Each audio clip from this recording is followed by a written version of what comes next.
Hey, what's going on guys? My name is Connorblackmon. If you're new to the channel, I post weekly videos teaching people how to build more muscle. And today we're going to be talking about progressive overload, what it is, how to implement it, and the proper and different ways to do it. So first, let's head to the gym.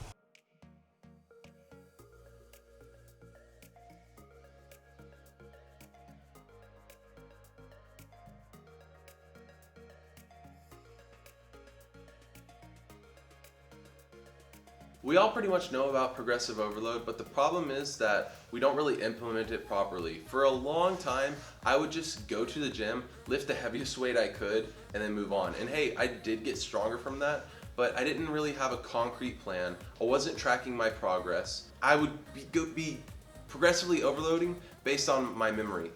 And that's a really flawed way to do it. You can make it work, but there's a better system in place, and I'm gonna teach you guys about that today. So let's get into it. Simply put, progressive overload is adding stimulus over time, right? So you're progressively overloading your muscles through introducing new stimulus to your body. The most common way this is done is through increasing the amount of weight that you're lifting with. For example, if one week you did 15 reps with 135 pounds, the next week you would try to do 140 pounds. Then 145 pounds for the same amount of reps. So each week you'd be introducing new stimulus to your body. We talked a little bit about this on last week's episode where we talked about muscle confusion. So make sure you check that one out if you want to know more about that. Increasing weight is not the only way to do progressive overload.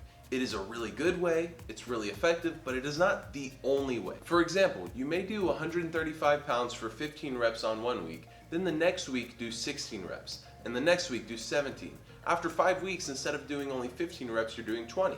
And then you'll be ready for the next weight and you can start the process over, doing 140 pounds for 15, then 16, and so on and so forth. And the third really popular way to do progressive overload is to increase the amount of sets you're doing. So if one week you did 4 sets of 15 bench presses with 135 pounds, the next week you may do 5 sets instead. Of course, increasing weight is the most popular way, right?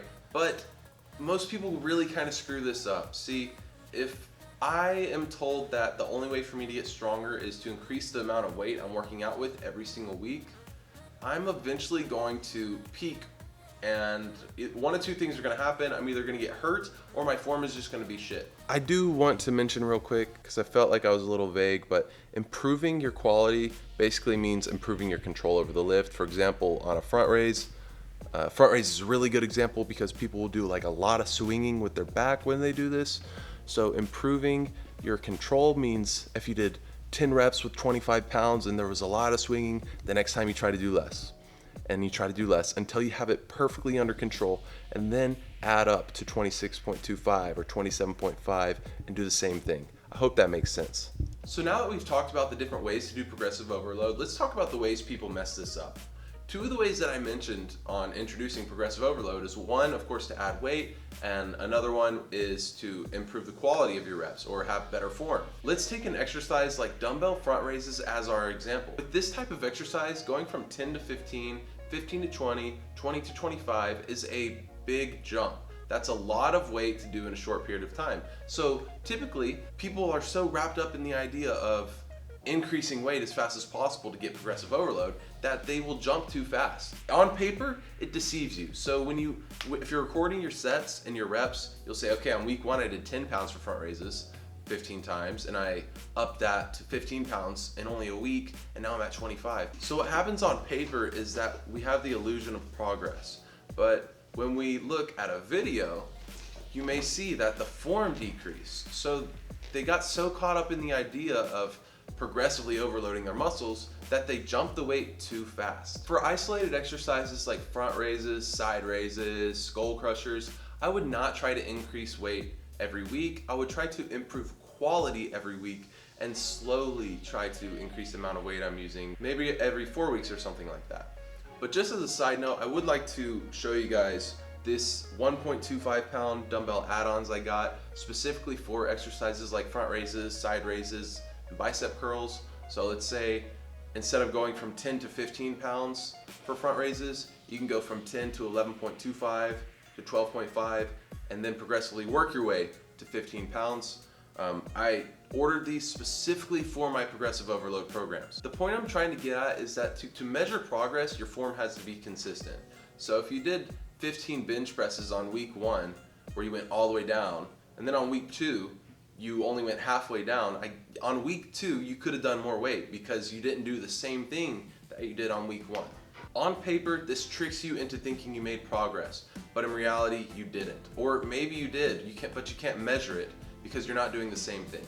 To sum up what I just talked about, I explained what progressive overload is, how to implement it, which would be more weight, more sets, more reps, and better quality form.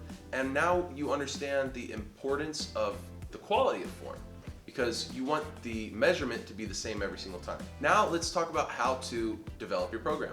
If you're going to make a progressive overload program, you need a starting point and an ending point. And an ending point doesn't necessarily mean a stopping point, it just means you reevaluate and update your goals. So decide what your goal is with this progressive overload program. And I talked about this on a video 2 weeks ago about setting goals.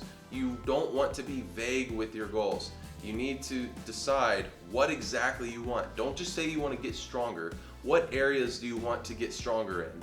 And build your program based around that. If you've been following my progress, this is the 9th week of my progressive overload program, and so far my bench press has gone up 20 pounds for my 1 rep max, and I'm seeing weekly progress in a spreadsheet I made. So I suggest you do the same thing.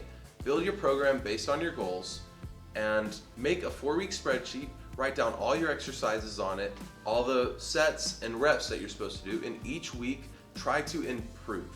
You don't necessarily have to do more weight each week, but maybe you add an extra rep, or maybe you make a note that you did better quality form.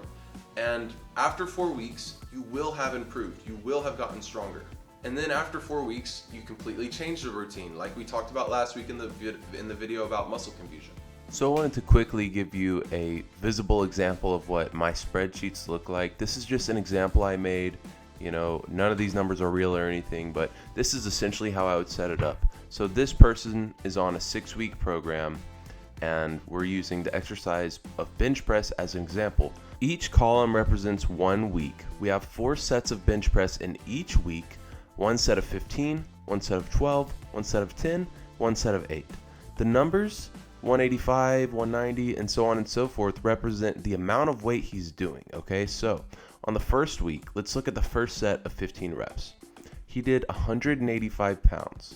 On week 2, he used our first method of achieving progressive overload and increased the weight to 190 pounds. On week 3, he kept the weight the same, but the +1 represents an additional rep. So instead of 15 reps, he did 16 reps. On week 4, we see he did 190 plus 1 again, but what the little pointy upwards arrow means is better quality. So that means he did 16 reps with better form. The next week, we see again he went up in weight. And then on the final week, if you look at the bottom set, everything looks identical from week 5 to week 6, but on the final set, we have a ×2, which means he did the last set of 8 twice, so the overall sets increased. This is a good example of using every way to do progressive overload in your program. I hope that makes sense for you guys. If it does, let me know with a thumbs up on this video and leave a comment on what you want to see next. And hey, if you don't know how to develop your own program and this is just a little bit too much for you, you can download all my programs in the Patreon link below. I'll see you guys next time.